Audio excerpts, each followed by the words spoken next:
kita telah mula belajar sedikit kaedah tentang Bismillah.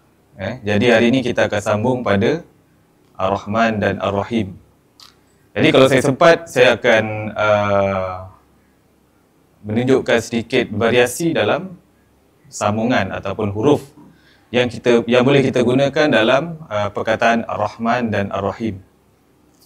Jadi sebelum tu saya nak ingatkan kepada tuan-tuan dan puan-puan, para pendengar, sebaiknya dalam sepanjang penulisan khot ni bolehlah prepare siap-siap kertas ataupun sekurang-kurangnya pen khot, pensel khot pun boleh. Kalau ada peralatan yang lengkap, menulis khot lagi lebih baiklah. Okey. Jadi saya akan mulakan dengan perkataan Ar-Rahman. Jadi berbalik pada asas, bila kita nak buat huruf alif, kaedah titiknya sebanyak 5 titik. Okey, kita buat titik dahulu.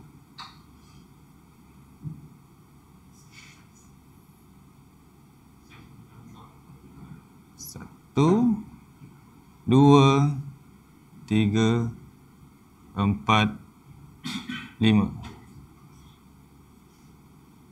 Jadi ini adalah ketinggian asas bagi huruf alif.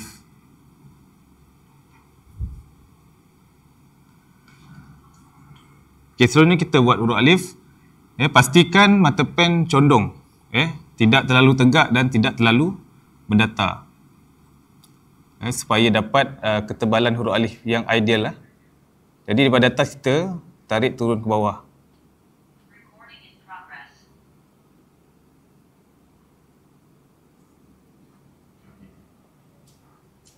Baik, dan seterusnya kita masuk pada huruf lam dan huruf ra. Huruf lam secara asasnya lebih kurang tingginya sama dengan huruf alif. Okey?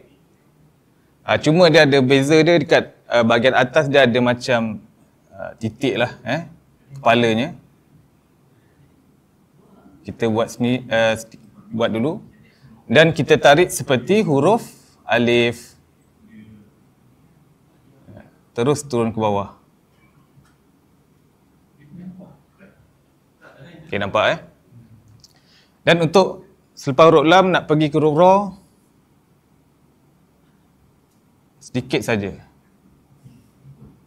Lebih kurang 1 titik.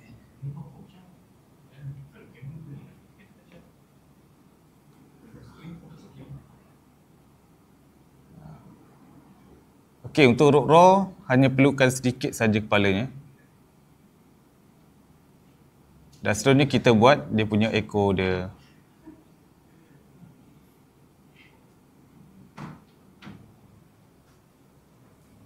Okey, ekornya lebih kurang 1, 2, 3 titik. Okey, ini baru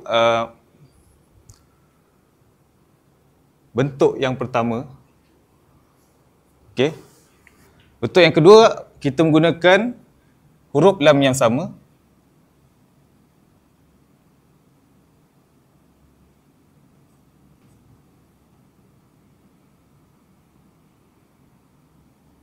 Tetapi bila nak masuk huruf ra,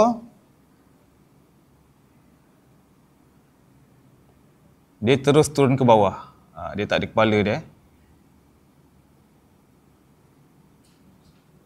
Okey, ni juga boleh digunakan. Panjangnya lebih kurang bahagian atas ni sebelum diturun ke bawah. Lebih kurang 2 titik. Dan selepas 2 titik, dia terus turun ke bawah. Anggaran ni lebih kurang yang sini 1 titik saja luasnya. Okey. Baik, ini untuk huruf lam.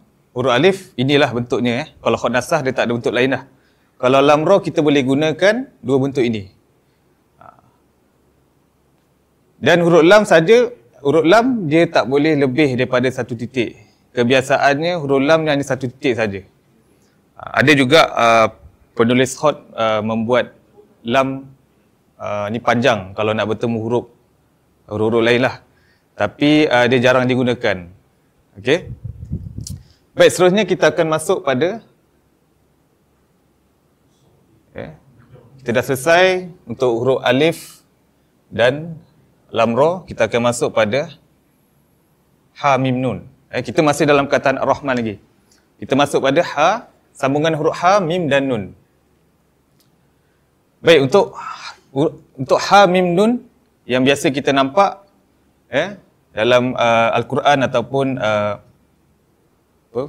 surat-surat ke atau sijil, biasa dia akan letak Bismillahirrahmanirrahim pada awal sijil ke apa kan, Al-Quran dalam mushaf Al-Quran dan surah itu adalah ayat yang terawal. Jadi huruf ha biasanya dia akan mula begini. Huruf ha panjangnya 4 titik saja.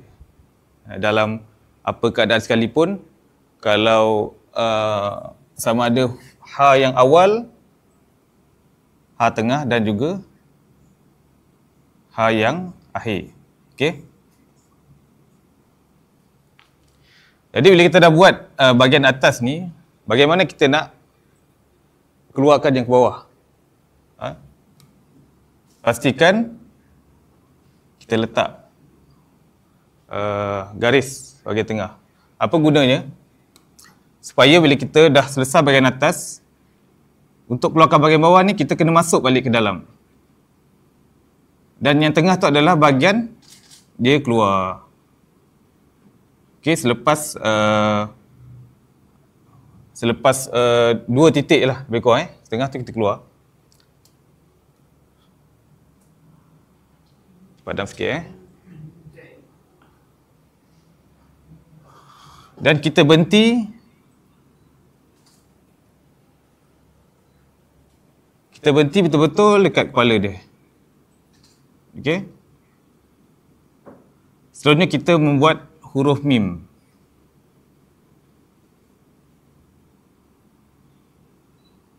Huruf mim ni pastikan ada lubang dia bahagian tengah.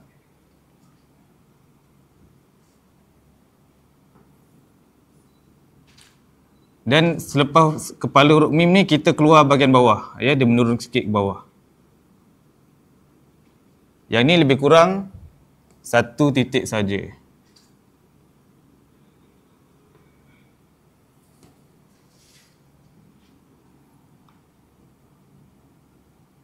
Dan seterusnya kita buat huruf nun. Huruf nun ada sedikit kepala. Kepala dia macam huruf ra tadi. Kalau kita ingat balik.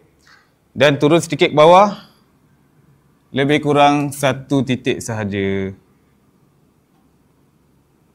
Okey, jangan lebih. Dan kita buat badan dia.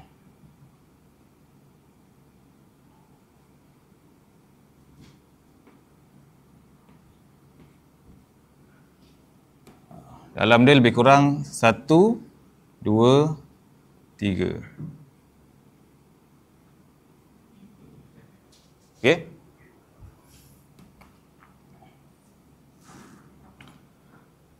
Okey, ini baru variasi yang pertama.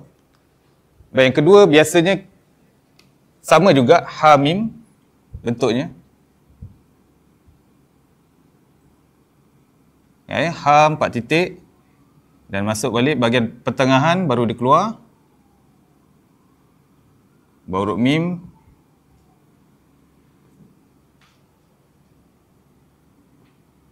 Mim ke nun 1 titik juga. Bezanya kat sini, iaitu huruf nun. Kita boleh juga gunakan huruf nun yang panjang. Okey? So, daripada bawah ni, kita terus tolak. Sejauh manalah kita nak panjangkan. Kebiasaannya lebih kurang 10 titik. Itu yang ideal lah, 10 ke 15. Tapi nak buat panjang lagi pun tak ada masalah. Yang penting, dia cantik lah. Dan huruf nun ni pastikan seimbang. Okay. Cuma beza dia kita nampak kat sini, Kalau huruf nun yang pendek, dia punya leher dia agak panjang, satu titik. Kalau nun panjang, lehernya setengah titik saja. Okey. Jadi, tapi ada variasi yang banyak lagi lah. Seperti contoh, ha tu boleh dipanjangkan. Kalau ni kita tengok, tiada perbezaan pada huruf ha dan huruf mim. Yang ada beza dari segi huruf nun, yang pendek dengan yang panjang.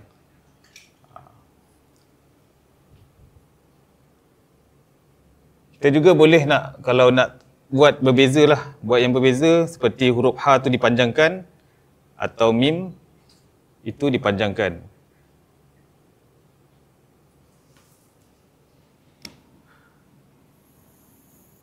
Okey.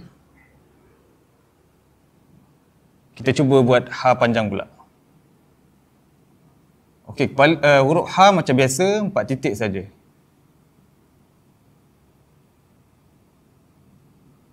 Selepas pertengahan dia akan keluar.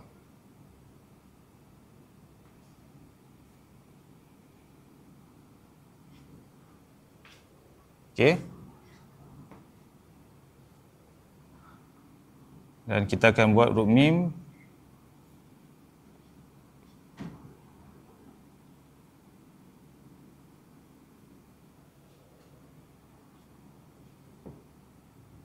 Huruf nun.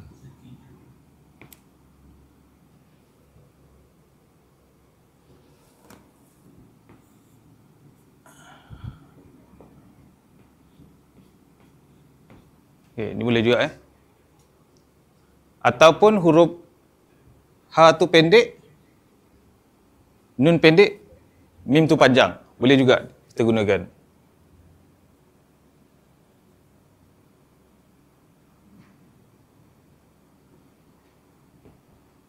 Tarik panjang.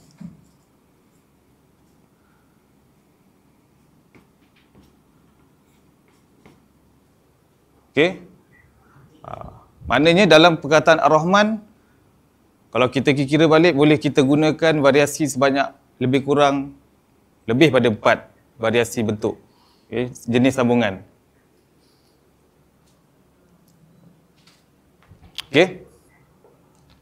Yang penting kita tahu huruf apa yang boleh dipanjangkan, huruf apa yang tidak boleh dipanjangkan. Macam tadi kita belajar tentang huruf lam. Huruf lam dalam keadaan apa pun dia tak boleh panjang. Dia akan lebih kurang 1 titik je. Berbeza dengan kebanyakan huruf lain, dia boleh lebih daripada 1 titik. Okey?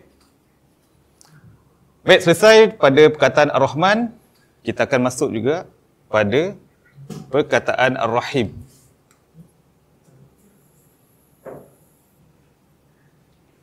Okey? Ar-Rahim, yang awal sama juga ada alif lam ra.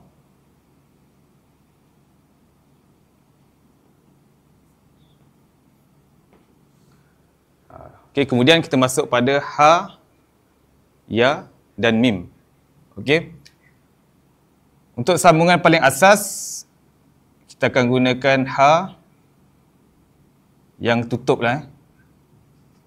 Okey, ini pun kita akan belajar sesuatu di mana apabila huruf tu, selepas huruf ha itu huruf yang menegak, contohnya huruf alif, huruf lam, huruf kaf, ataupun huruf lam alif. Okay? Huruf-huruf yang selepas huruf ha tu dia menegak lah, naik ke atas. So, huruf ha tu akan tertutup. Dia tak terbuka seperti Ar-Rahman tadi.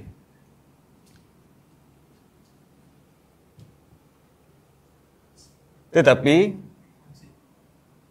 dari sudut kiraan sama saja 4 titik.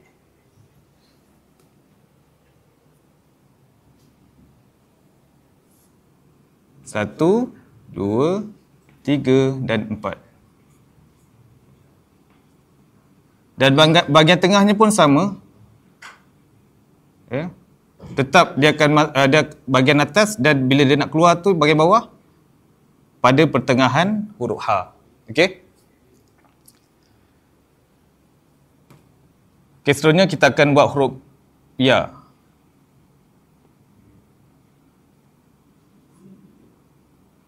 Ya, sini dia akan keluar lebih kurang 1 titik. Dan seterusnya huruf mim.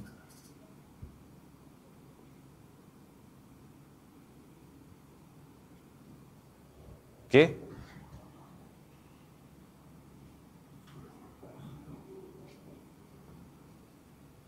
Kat bahagian sini pun lebih kurang 1 titik saja. Okey, ini variasi yang pertama. Yang kedua, kita boleh juga gunakan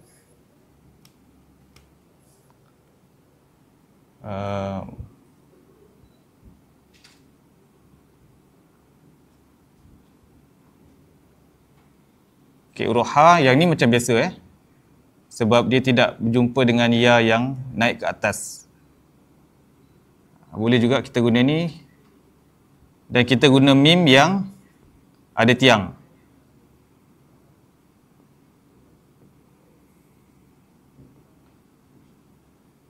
Okey.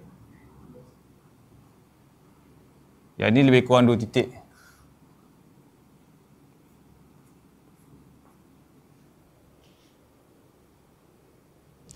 Sama juga seperti perkataan Rahman tadi, huruf ha tu juga boleh dipanjangkan. Dan kebiasaan kalau kita tengok dalam kebanyakan penulis buat di mana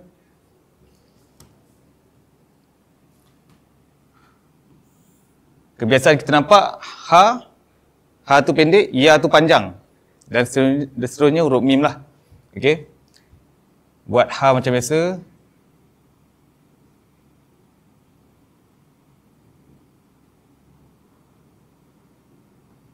Okey, di dalam dia 1 titik. So huruf ha ni betul-betul dia akan berhenti dekat bahagian kepalanya.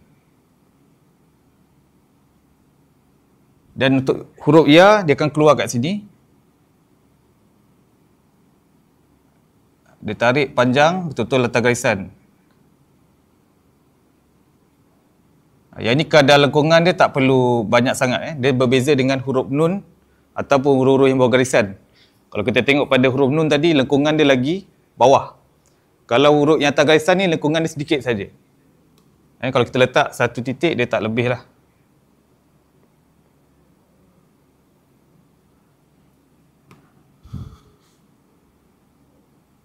Baik, seterusnya huruf mim. Dan ekonya.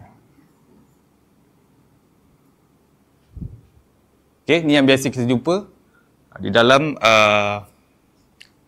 kebiasaan pelihot akan tulis menggunakan kaedah yang begini. Jadi alhamdulillah itu sedikit tentang kaedah dalam perkataan Ar-Rahman dan Rahim, dan sedikit sebanyak tentang variasi sambungan, sama ada kita boleh panjangkan, pendekkan huruf itu untuk dalam mencantikkan penulisan seni khot. Okey. Jadi sebelum itu saya cerita sikit tentang huruf ra. Okey. Bukan huruf ra saja. Biasanya kalau macam eko ha, eko huruf waw dan eko huruf ra lah. Okey. Permulaan nak terus jadi tu memang susah. Jadi ini kepala dia. Okey, bahagian ekor dia tu kita tolak macam biasa. Tapi sebelum kita nak buat bahagian runcing tu, kita stop dulu. Okey. Dia akan jadi macam ni lah. Dan nak bagi bahagian ekor dia tu runcing, kita lukis saja. Lukis guna hujung mata pen. Kalau guna penuh mata pen, dia tebal juga. Hujung mata pen, kita lukis dan kita bentukkan. So ni kita gelapkan lah.